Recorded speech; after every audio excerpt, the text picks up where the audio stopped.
What's good? Let's look at Law 21 of the 48 Laws of Power through a lens of truth. Law 21 operates on the principle that making others feel more intelligent and superior can be a powerful tactic. In a world where overconfidence often leads to underestimating others, appearing less capable or unaware than you actually are can turn into a significant strategic advantage. This approach not only guards your plans, but also exposes the vulnerabilities and the complacencies of others. Remember, competition is a war.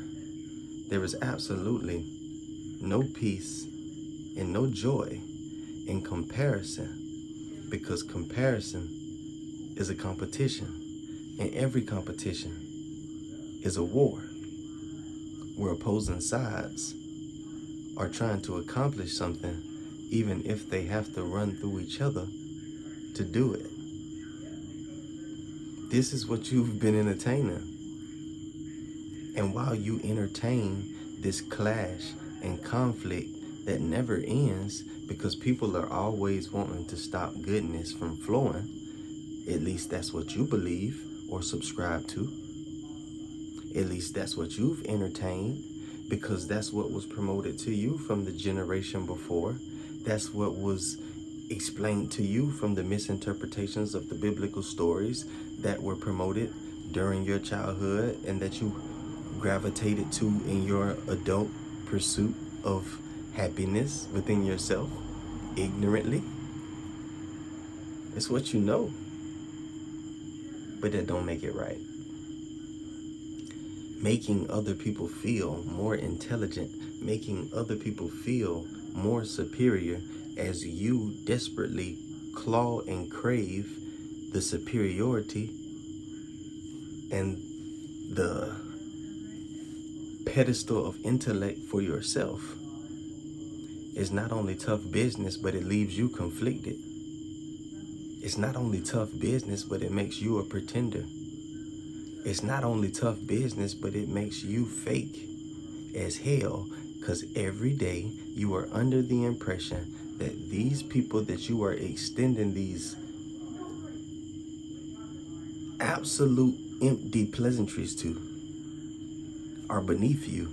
In your head, you're their superior, and you maintain your position of superiority over your lesser thans by allowing them to think, feel, or operate under the inclination provided directly by you that they are more intelligent than you and they are superior than you. And just by allowing them to think that they have superseded you, it makes it easier for you to supersede them. This is a very, very distracted way of living. It's a tactic that we utilize in the darkness, operating strictly from ignorance, not knowing that there's no reason to compete, not knowing that I don't have to spend my time building strategies against you, because it's ancient information that has been extended over every generation of time on the physical plane, that no weapon formed against the creation of the source can be successful. But you are so divided, so split when it comes to your identity, that you simultaneously think that you are protected and vulnerable. You simultaneously think that you are safe and in danger. You simultaneously think that you are saved and that you are operating on a field where detriment can fall on you at any time. You operate on the split and divided premise that goodness and evil both exist, that goodness and evil both have power, that goodness and evil both can fall on you, be extended to you. You have kept your chaotic, full of contrast, experience alive by no other method than your belief and partnership, your constant watering with your attention, the very things that you pray, close your eyes, and repetitiously cry out would end.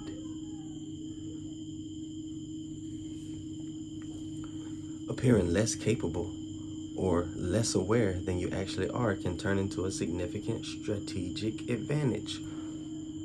You don't need advantages over other people unless you're in competition with other people. You don't need competition with other people unless your identity depends on where you fall in the hierarchy that you have set and designed the grading criteria for. That's your grading rubric. That's your system of thought. Those are your expectations.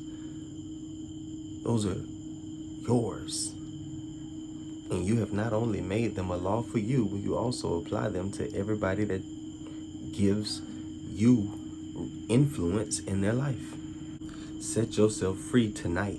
You can't make anybody feel anything. People only feel what they are compelled to feel based on their interpretations or misperceptions of what is going on in front of them, in the absence of awareness that whatever is in front of them flowed from within them. Law 28, play a sucker to catch a sucker. Seem dumber than your mark. Serves as a compelling guide on the strategic use of deception and the art of playing under the radar. This law underscores the power of underestimation, encouraging a deliberate portrayal of simplicity to gain an upper hand. Why do you need an upper hand?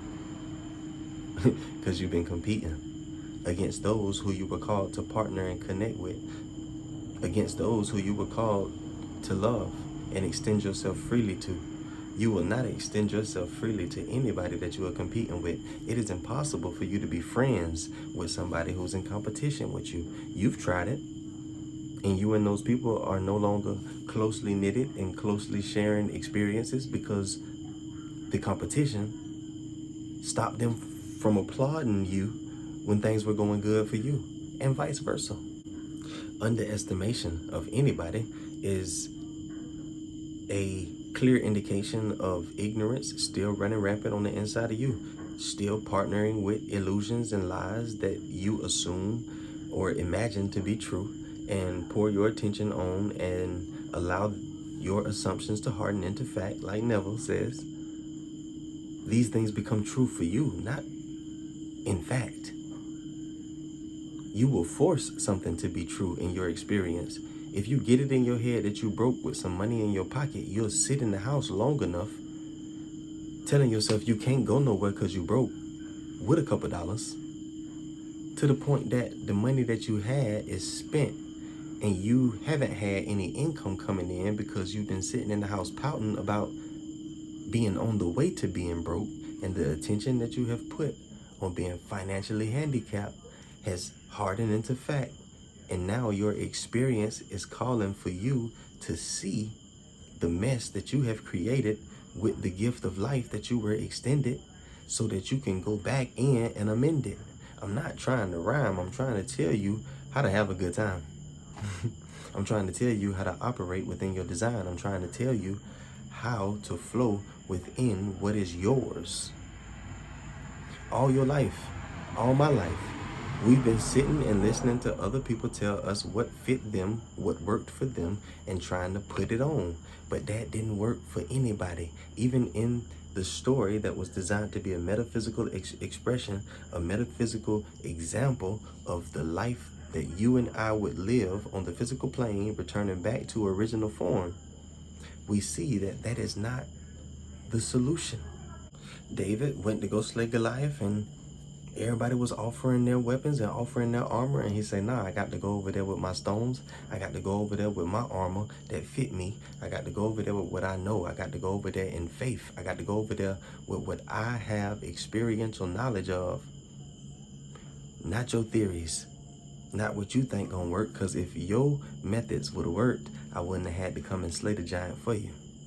So let's jump over to A Course in Miracles real quick and look at the gifts of the kingdom, section 1, the last step. The creative power of God, the creative power of Source, and his creations is limitless, but they are not in reciprocal relationship. Reciprocal, to reciprocate, to extend back to.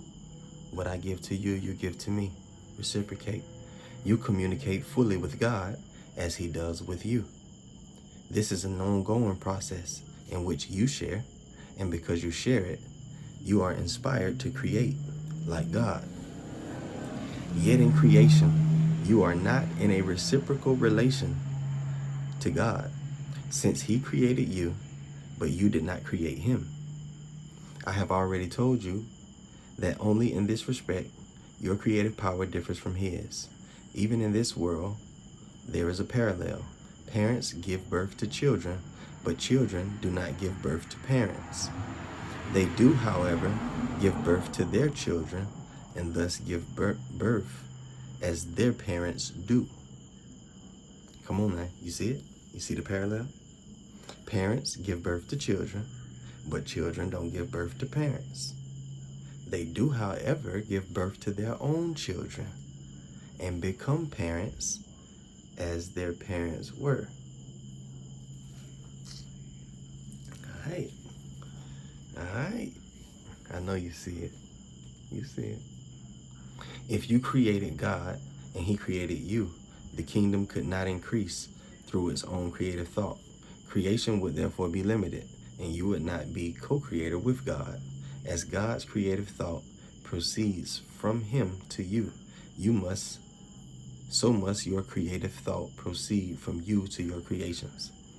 Only in this way can all creative power extend outward. God's accomplishments are not yours, but yours are like his. He created the sonship and you increase it.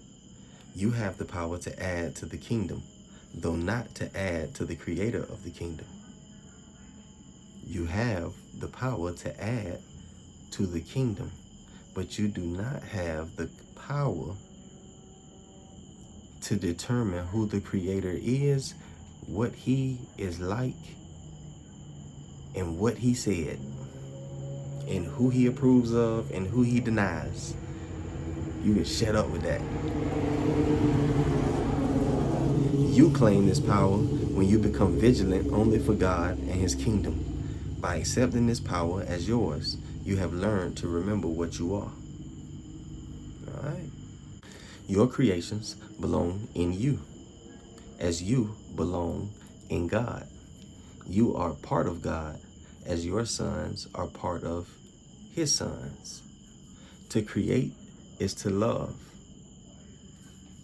Love extends outward simply because it cannot be contained.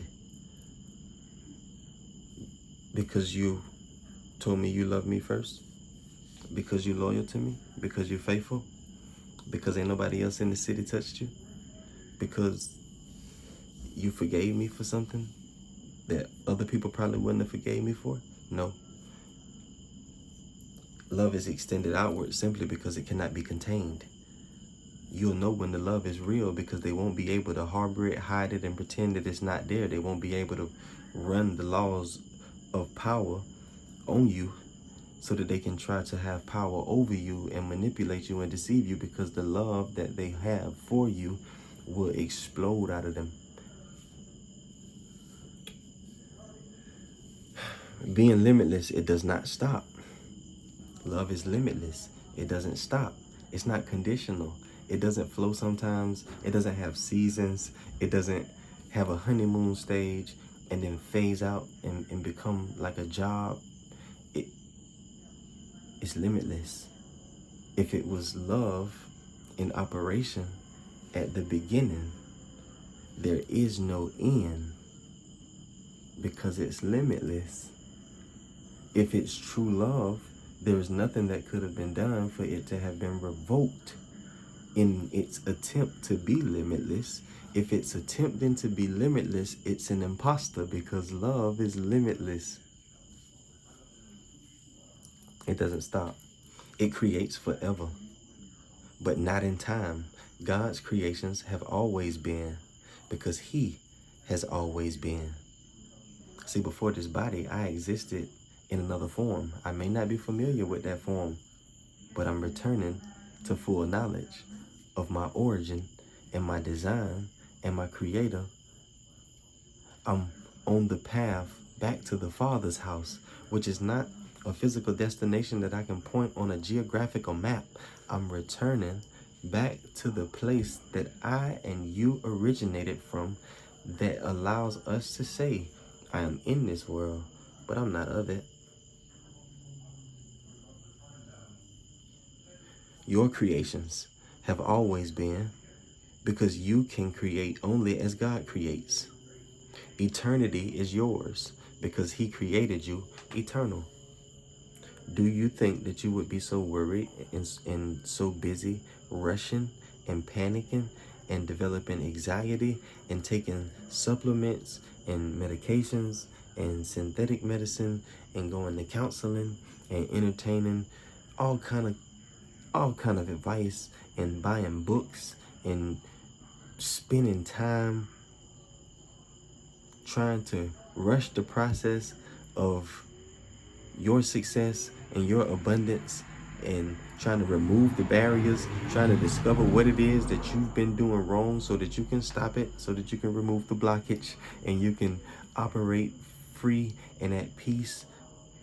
You're willing to do anything but put aside the illusions and the ego and the partnership with ignorance that you have cradled for so long. In every other attempt to escape the darkness other than you removing your attention and your partnership with it by your belief in it actually having power and actually having substance and actually being something that can coexist with the goodness and the grace and the wonder of truth, is what keeps it alive. And that's why no matter what you do and who you run to and where you spend your money and or how deeply you bury yourself in your abyss emotionally or physically at home, not going anywhere but work and back home and back to the grocery store and not even getting dressed and not taking your presentation and your appearance serious, it won't stop until you stop partnering with the hell that you create for yourself when you are under the impression that you can be outside of the goodness and the grace of your creator. The ego, on the other hand, always demands reciprocal rights because it is competitive rather than loving. See, it's either one or the other, like we said earlier. Either you loving me and we in relationship, or you competing with me and we at odds. It can't be both.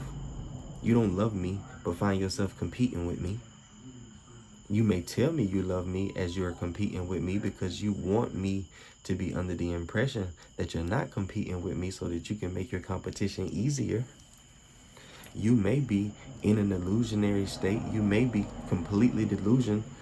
You may be completely delusional because you give your attention and time to so many illusions that you honestly believe that you have love and affection for me. But when we look at the definition and we look at the actions that you extend, we'll see clearly that there's no alignment, so that there's no factual basis for you to say, I love you.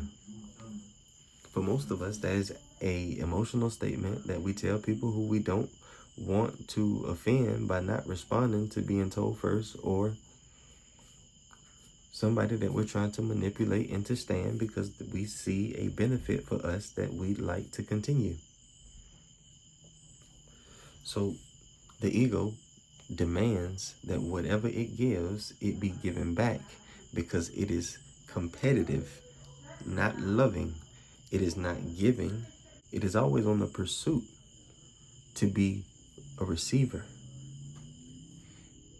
It is always willing to strike a bargain. Come on now, if you don't see that in yourself, you're always compromising. You're always listening to somebody else's compromise. It is always willing to strike a bargain, All it knows is willing and dealing. Your ego is a con man, is a con woman. Your ego knows no truth. Your ego has no integrity. Your ego will lie to God. Your ego will lie to you. Your ego will lie to your mother. Your ego will lead you to believe that the people that you are misleading, you're actually misleading for their own good and benefit.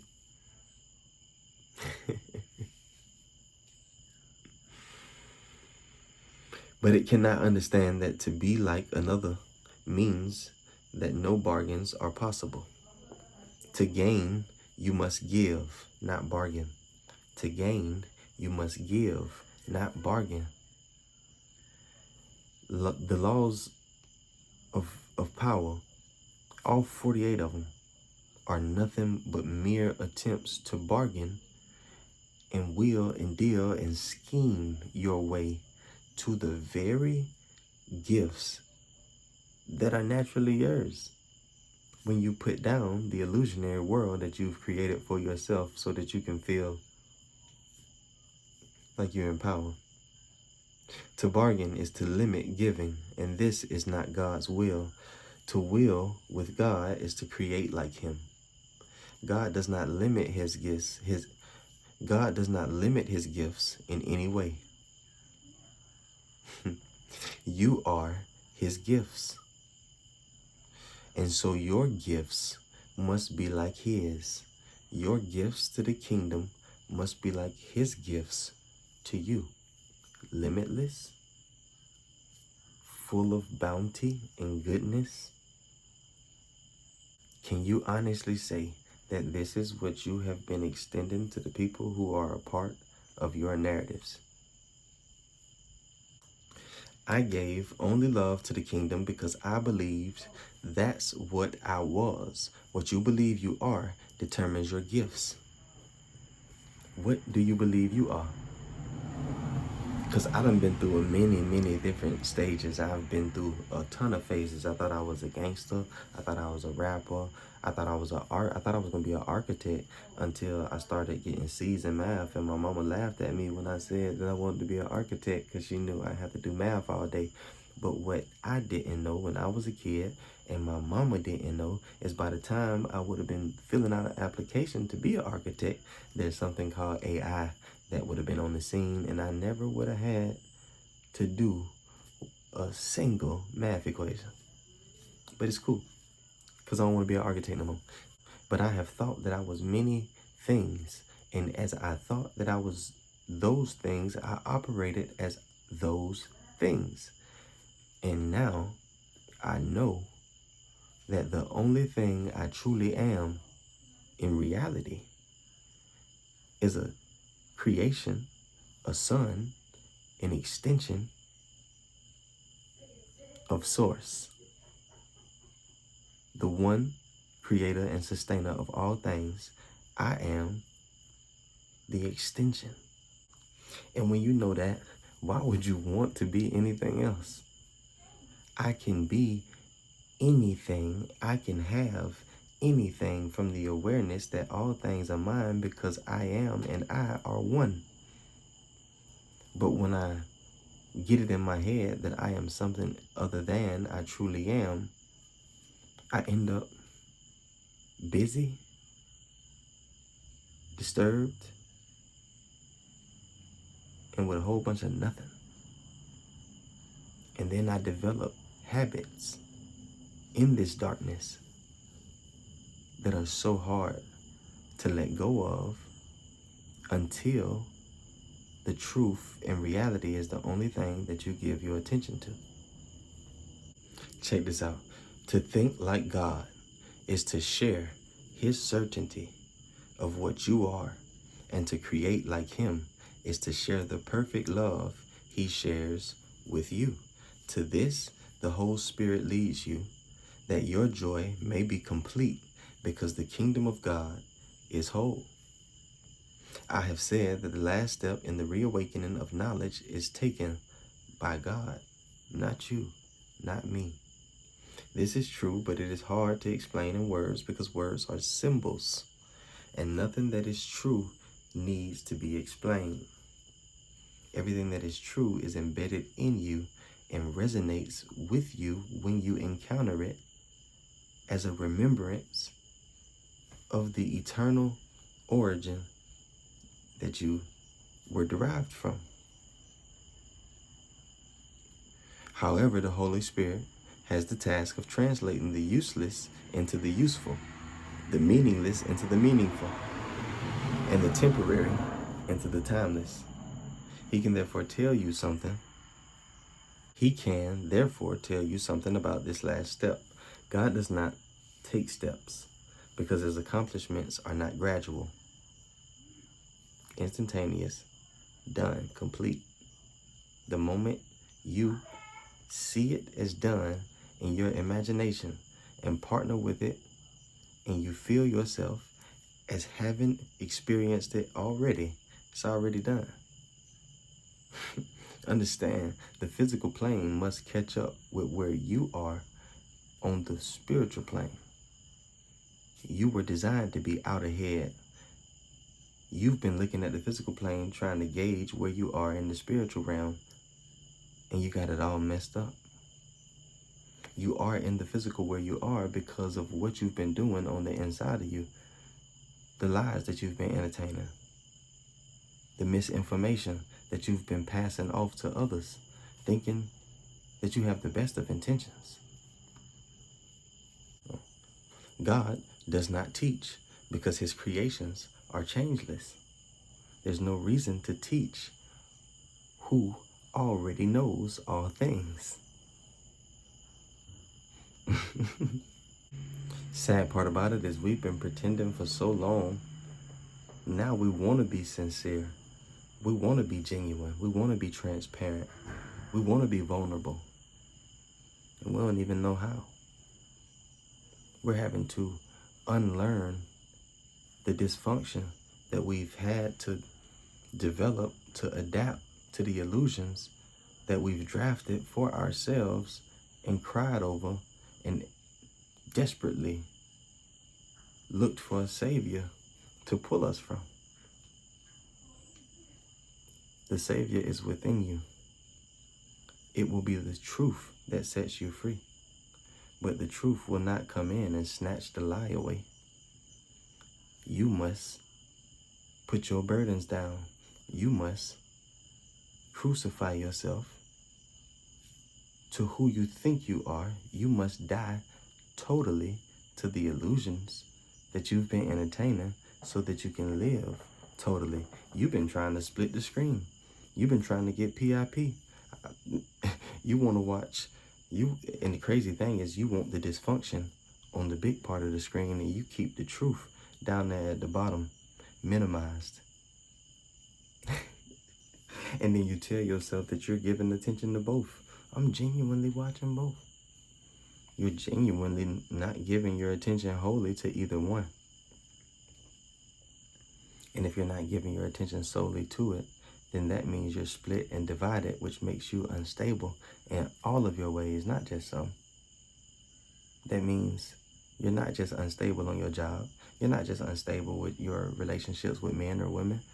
You're unstable as a parent. You're unstable as a child of your own parents. You're unstable as a student. You're unstable as a creation of God's in the physical returning to original form. Everything you put your hands to, every thought that you have is influenced by the duality that you have created for yourself to operate from. You got one foot in truth and one foot in illusion, and you think you can keep it together.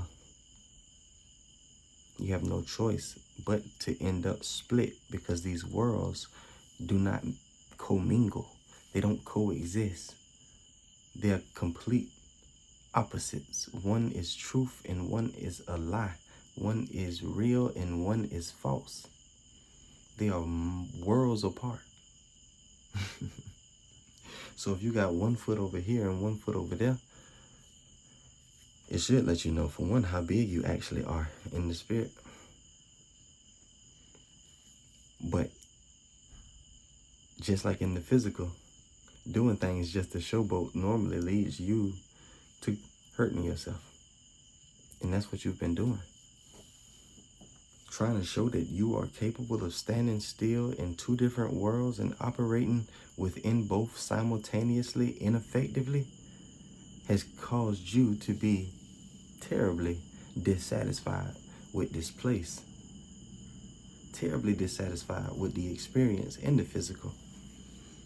And it's often the reason you are desperate to escape and you crave for fairy tales like heaven and hell, streets of gold, and gnashing of teeth for those who don't fit the bill and say the right thing and conduct themselves right, so that the unconditional God will let them in, so that they can have goodness for eternity like they were designed for. You've been split. You've been walking around under the impression that you believe strongly in the presence and the goodness of your creator, God, source, all. It won't do you no harm. But the same source, you believe, cast down a character named Lucifer and some angels who had partnered with him, and they became your eternal enemies who were given earth, the same earth that you were given dominion over. And when all is said and done on earth, the devil and his demons will be given a place called hell, and they will operate fully under control in a place full of fire where they don't burn, but you do, if you go, because you qualify or are disqualified for the good place. However you want to look at it, cup half full, cup half empty. Either way. But when you leave earth, you came from heaven, you were sent to earth, and when you leave earth, you either go to heaven to be a subordinate, at peace though, enjoy though, with luxuries and amenities, food, songs, gold mansions, stuff like that.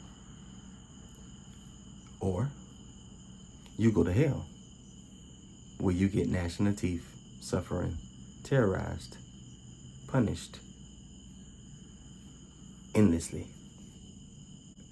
If that's the promise and the narrative of what's going to take place for me and you as the sons and daughters of the creator of all things,